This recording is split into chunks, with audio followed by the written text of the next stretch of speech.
If you ask most financial advisors how much you can safely take from your pension each year, they'll say 4%. It's the most quoted number in retirement planning. Entire retirement strategies are built on it, and it's based on the stock market data of one country, the single best performing stock market in the history of the world, using assumptions from a study published in 1994. If that doesn't concern you, it should. If you're new here, my name's Sanjay. I'm a chartered wealth manager, and this channel is about helping you make smarter retirement decisions. I've made a video on this channel about why the order your returns happen in matters far more than the average, and why a bad market in the first few years of retirement can do permanent damage to your pot. If you haven't seen that one, I recommend watching it. It'll make what I'm about to show you land much better. Because today, I want to answer the question that video left open. How much can you actually take from your pension each year? And I want to show you why the answer has almost nothing to do with chasing the highest returns. In 1994, a financial planner called William Bengen asked a simple question. If someone retires with a pot of money and takes the same amount each year, adjusted for inflation, what's the most they can take without running out over 30 years? He tested this against US stock market data going back to 1926. Every possible retirement start date. A portfolio of 50% US stocks and 50% US government bonds. And he found that 4% was the highest starting withdrawal rate that survived every single historical scenario. So if you retired with 500,000, you could take 20,000 in year 1, 20,000 and a bit in year 2 to keep pace with inflation, and so on, for 30 years. That became the 4% rule, and it's been the default answer ever since. The problem is it has 3 serious flaws. Flaw 1. 30 years isn't long enough. The first flaw is the time horizon. Bengen tested for a 30-year retirement. If you retire at 65, that takes you to 95. Reasonable. But if you're watching this channel, you're probably thinking about retiring in your mid to late 50s. If you retire at 57 and live to 92, which isn't unusual, that's a 35-year retirement. Live to 95 and that's 38 years. The maths changes. A withdrawal rate that survives 30 years can fail at year 35. Add 5 years to a retirement plan and the probability of running out of money goes up sharply, because you're giving sequence risk more time to bite. So for anyone retiring before 65, the 4% rule is already too aggressive. Flaw 2. It's based on the luckiest market in history. The second flaw is the data it's built on, and this one matters most. The 4% rule was tested entirely against US stock market returns, and over the last 100 years, the US has been, by a distance, the best performing stock market in the world. Since 2009 alone, the S&P 500 has returned roughly 750%. The rest of the world, about 200%.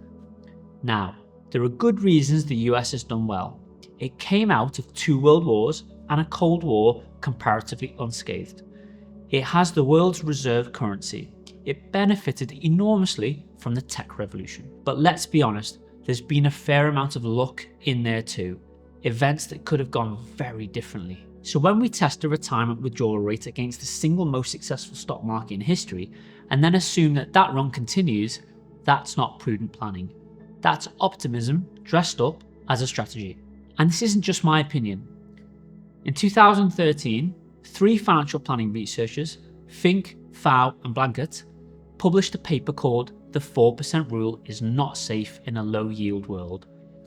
They found that when you adjust for the kind of lower bond yields we've seen over recent years, the failure rate of the 4% rule doesn't just rise a bit, it jumps from 6% to 57%. More than half the time, you run out of money. Their conclusion? The success of the 4% rule in the United States may have been a historical anomaly. That phrase should stick with you. A historical anomaly, not a reliable rule, not a universal truth, a product of one country's unusually good luck.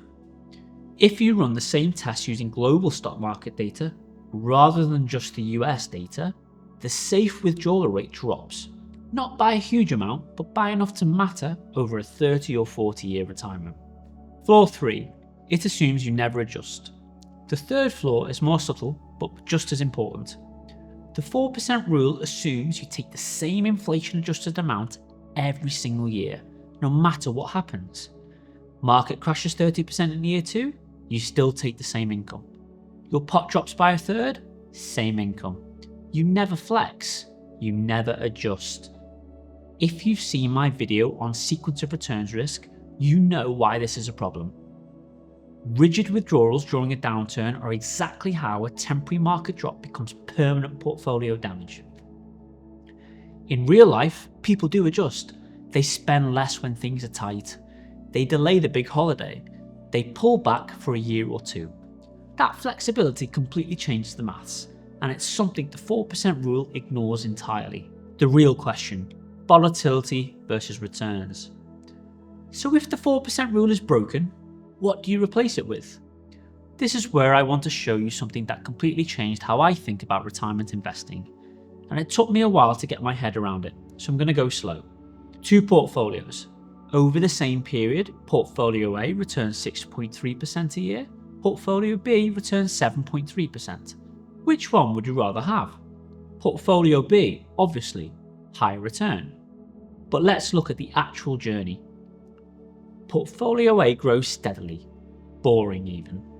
Not much drama. Portfolio B has the higher average, but it's all over the place. Big years up, big years down. If you're 35 and still saving, Portfolio B is probably fine. The bumps work themselves out over decades, and you end up with more money. But say you're 60 and you're about to start drawing income from this pot. Say you need £30,000 a year. Watch what happens. Portfolio A, the boring one, keeps growing. The withdrawals are less than the consistent return, so the pot holds up. Portfolio B, the one with the higher average, runs out of money because it got hit with a run of bad years early on. And while it was down, the £30,000 a year was eating a bigger and bigger slice of a shrinking pot. By the time the good years showed up later, there wasn't enough time left to save it. The one with the lower return won because it was smoother. This is the single most counterintuitive idea in retirement planning. The best portfolio for your retirement is not necessarily the one with the highest return. It's the one with the most consistent return, because consistency is what lets you take a sustainable income. And the research backs this up. Michael Kitkers, one of the most respected financial planning researchers in the world, put it this way: a merely mediocre decade of returns can be worse than a short-term crash, because a crash is dramatic, but it's over quickly. A mediocre decade just quietly grinds you down while you wait for the good years to show up. And if you're taking income the whole time, your pot might not survive the wait. Researchers at Cass Business School in London took this further. They found that depending on how your portfolio is managed, sustainable withdrawal rates can vary between 4 and 12%. Same retiree, same starting pot, same time period. The difference between 4 and 12% is the difference between barely scraping by and living well.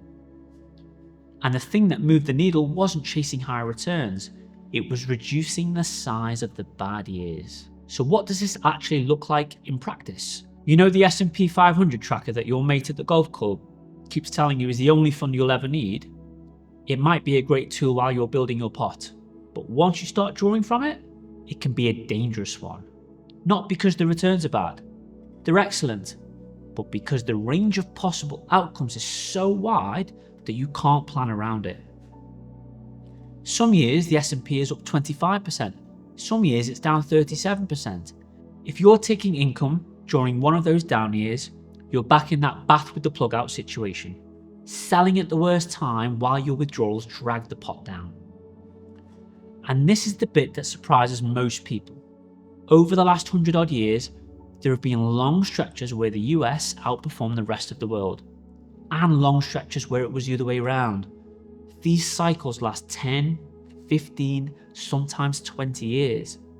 The last 13 have been a very good run for the US, but that's happened before, and it's always been followed, eventually, by a period where the rest of the world catches up. Nobody knows when the cycle will turn.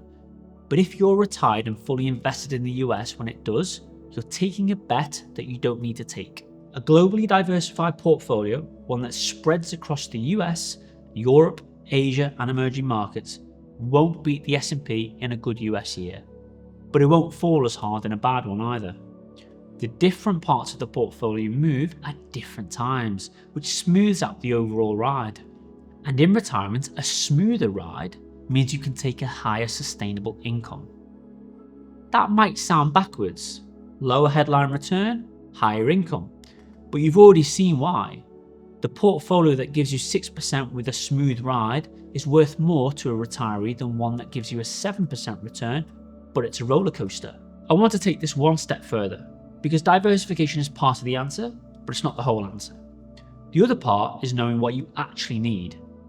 If you've done the work, sat down and mapped out your spending, your income sources, your state pension, your timeline, you might find something surprising. You might only need a 3 or 4% real return to fund the rest of your life, not 7, not 10, 3 or 4. And if that's the case, why would you take on the volatility of a 100% equity portfolio? Why would you ride that roller coaster if you don't need to? The investment industry wants you focused on performance, higher returns, best fund of the year, top quartile. That language is designed for people who are still building their pot. But once you're in retirement or approaching it, the game changes. You don't need the highest return, you need the right return. The one that gives you what you need with the least amount of risk. That's what I mean when I say prudence over performance.